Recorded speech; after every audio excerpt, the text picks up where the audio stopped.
a gente ser essa ponte entre o céu e a terra. Isso é quase esotérico, né? Como é que a gente faz essa ligação, né? Materializar, então, nossos sonhos, é materializar, né? Aqui na terra o que a gente é inspirado pelos deuses. É com imensa honra que recebemos o Dr. Egberto Penido, juiz da primeira vara especial de Infância e Juventude de São Paulo. Dr. Penido, vamos abrir o programa falando de poesia. Seu pai, Egberto Penido, é um conceituado poeta. Pois bem, na vida ou pela vida, qual a maior poesia que ele lhe passou? Eu acho que se perguntar para ele, ele vai responder que foi minha mãe. Eu acho também que assim, a maior poesia talvez seja a própria vida, né? Deus está aqui, né? A vida em si, né, A doutor? vida em si, né? Esse ato criativo, né? Da Sim, vida, sim. né? Eu lembro que teve uma vez que meu pai estava viajando num monomotor sobre a Amazônia e teve uma tempestade muito forte, né? E pensou que realmente o avião ia cair, que ele ia morrer. E depois, quando ele chegou em casa, ele escreveu uma carta. E essa carta foi de uma forma muito tocante, onde ele falava da dificuldade até dele, mesmo sendo poeta, de se comunicar Sim. diretamente com o filho. Geralmente a gente tem uma capacidade de se comunicar com o mundo externo, mas com aqueles que estão próximos, geralmente, né? E ele escreveu, acho que acho não, essa carta para mim é a poesia que mais me toca. Puxa. E também eu pensando assim, uma característica de meu pai, que também me toca, né? De papai, né? Que eu me permito chamar assim, né? É a fidelidade. A fidelidade, como ele consegue ser fiel a si mesmo e passar, e fiel ao outro, alguém que eu posso contar, né? Assim, Lealdade. sim. Muito valor hoje em dia, né? Então, e num dos seus livros publicados, No Giro dos Ventos, ele diz: não sei quem sou, talvez apenas um solitário instante. É possível explicar isso, doutor?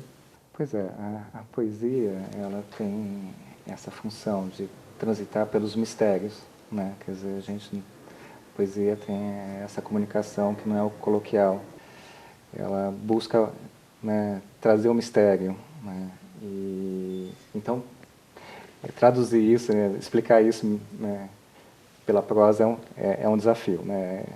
Mas eu acho que o que aponta esse verso é a arte de se conhecer a si mesmo. E conhecendo meu pai, né, eu também sei que ele tem uma aproximação muito grande com o oráculo de Delfos, né, que é exatamente conhece-te a ti mesmo. Esse é o grande desafio. Trazer essa consciência, né, trazer essa consciência de você Como você, pessoa que é, como né? pessoa, com todos os seus feixes de contradições, Sim. né, suas energias que a gente Com pode todos chamar, os seus instantes, né? com todos os seus instantes. E que é o contraponto que ele faz, né, que a vida, né, tem um fluxo, mas nós somos esse instante. E na hora mesmo, somos nós conosco mesmo, né? Então tem uma solidão É verdade. nesse momento. É. Embora a gente já não viva numa era, né, de total, né, que cada um por si, é a época do herói. Eu acho que hoje em dia a gente vive numa época muito mais do coletivo, né? Mas tem aquele momento que você avança e é você que toma a Em decisão. relação a você próprio, né? Não tem jeito. Agora, bom, eu já fiquei encantada com algumas coisas que eu li a respeito, algumas poesias dele, né? Mas eu vou em busca de mais, viu? Porque eu vou realmente pesquisá-lo, porque Vale é a muito... pena. Sou suspeito, mas vale a pena. Agora, por outro lado, sua avó, Lúcia Machado de Almeida, foi uma renomada escritora infantil, né? Recebeu o prêmio Jabuti e outros mais. Agora, conte para nós, essa sua afinidade com a justiça, ligada às crianças e aos adolescentes, veio lá da raiz? Sim, eu acho que isso acaba contribuindo em muito, não é pouca coisa não, né? Vovó, e não só vovó, quer dizer, vovó particularmente tinha essa empatia, essa afinidade, esse carinho, esse gosto pela infância, pela adolescência. Né? Os livros dela são destinados, né, quer dizer, com a magia toda para essa área. E ela ia mais, eu lembro que ela ia nas escolas, contando as histórias. Gostava muito de receber as cartas dos alunos. Sim.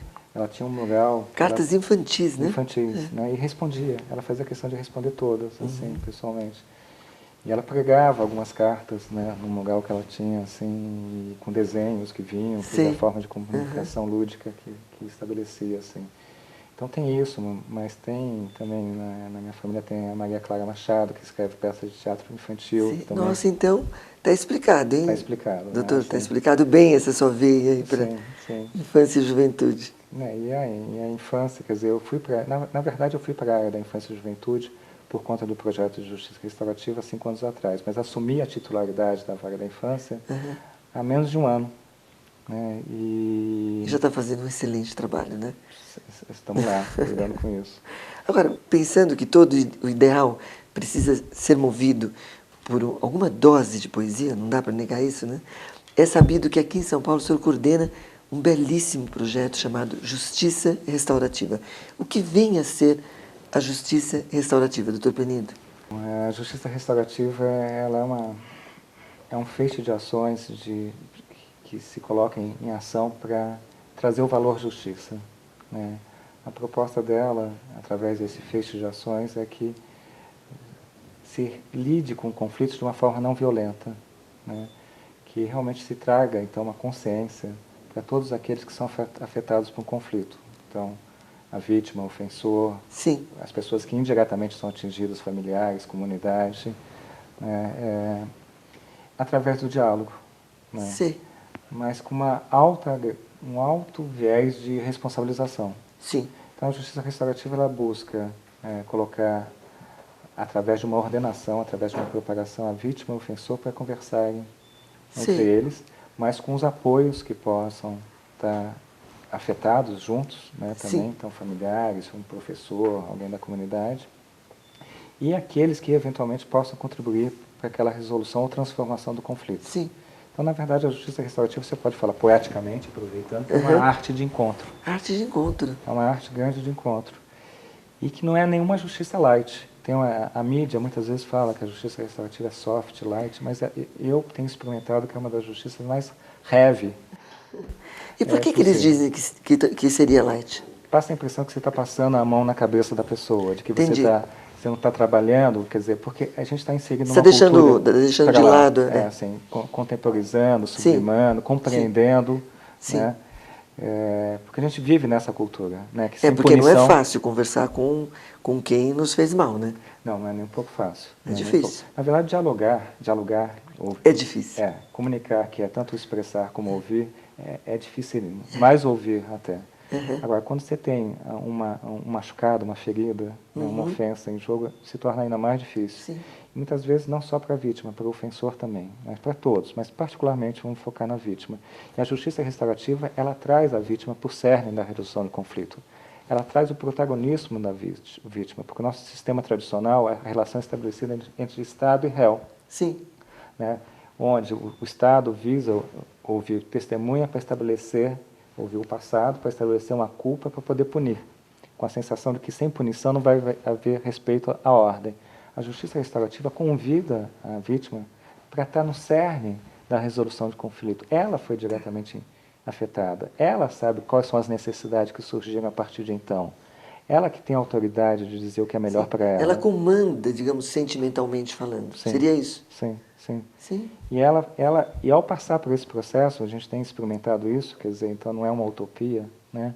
Quer dizer, o grau de empoderamento é muito grande. Sim. Mas para deixar claro também que ninguém vai para um círculo restaurativo, que é esse encontro, né, que a gente chamamos de círculo restaurativo, de uma forma compulsória, que não queira ir. Ah, tá, entendi. Quer dizer, a pessoa se propõe aí. Sim, você tem um processo, a pessoa tem resistências, você tem um processo de sensibilização, explicando qual é o grau de segurança, o que vai ocorrer, né? Mas e todo mundo, é muito comum a pessoa chega totalmente fechada no círculo restaurativo. E acontece a vítima perdoar? Acontece. Não é o objetivo do círculo restaurativo, tá? Mas a gente tem experimentado muito que isso ocorre. Porque e é muito comum a pessoa chegar no círculo restaurativo, chegar lá, fui mal aí, desculpa, hein? Porque você está tentando se livrar do problema. Então, essa desculpa, né, não tem valor nenhum. Nada. Nenhum. Agora, no processo, que é primeiro você estabelecer a conexão de quem fez o mal no outro, quem fez, mostrando que ele não é mal, ele fez uma ação que teve consequências. Sim. Né? Então Sim. você também já cria o caminho da Que há a justiça diferença, né, doutor? imensa. A diferença entre você fazer o mal diretamente e praticar algo que provocou o mal, né? Sim, e achar que você é o mal. É. Como é que você julga uma pessoa? O caminho da justiça restaurativa, a gente não segue o caminho do julgamento, é através do diálogo. Se você quer materializar o valor justiça, o pior caminho é através do julgamento. Sim. Né? Você faz através do esclarecimento, da conscientização, Da do conversa, diálogo, da né? conversa. Isso. Entender quais são as causas que te levaram a agir Quase daquela que forma. nós poderíamos entender do esclarecimento. Sim. Poderia ser assim? Sim, jogando luz. Jogando luz. Jogando luz para aquela situação. Que possa, então, entender o que levou aquela pessoa a fazer uma escolha que gerou um dano. Uma escolha que muitas vezes é desastrada para ela. Sim. Porque aquela menina que eventualmente que bate no outro menino na escola passa a ser estigmatizada como uma menina belicosa, daqui a pouco está sendo agressiva, etc. Ela que estava buscando, talvez daquela forma, um contato desastrado, Sim. né? É verdade. Atender uma necessidade de pertencimento a um grupo, fica afastada.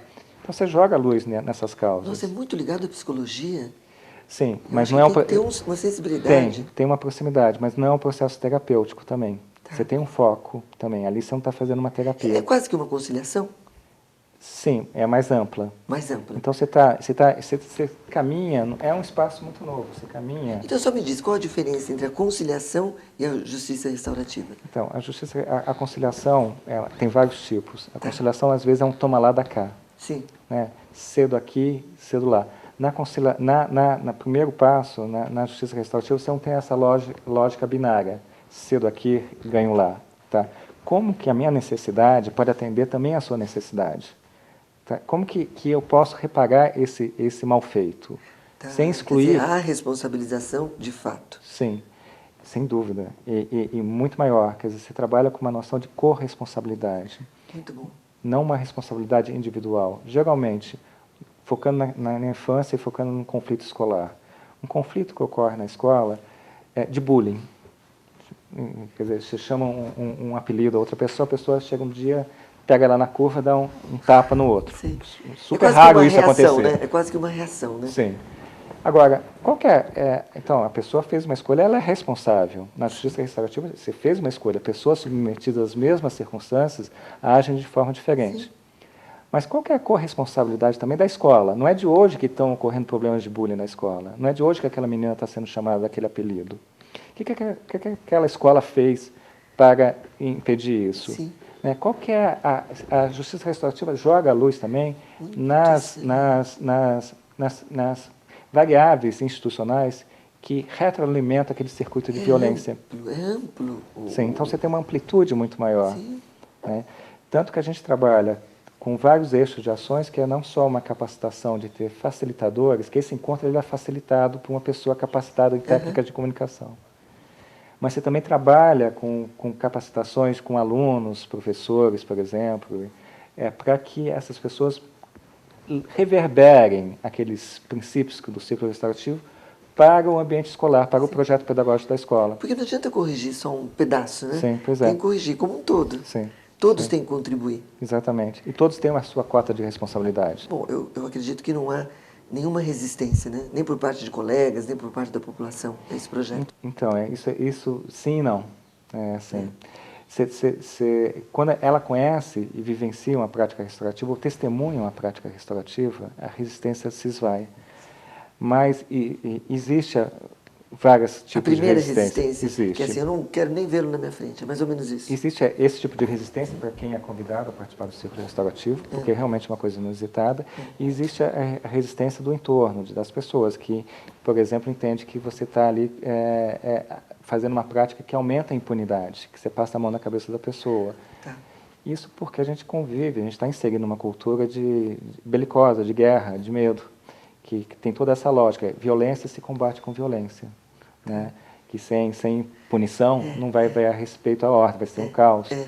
Então, se você entra falando, olha, você vai colocar a vítima e o ofensor para dialogar, isso é brincadeira. Inclusive, aí começa todo movimento.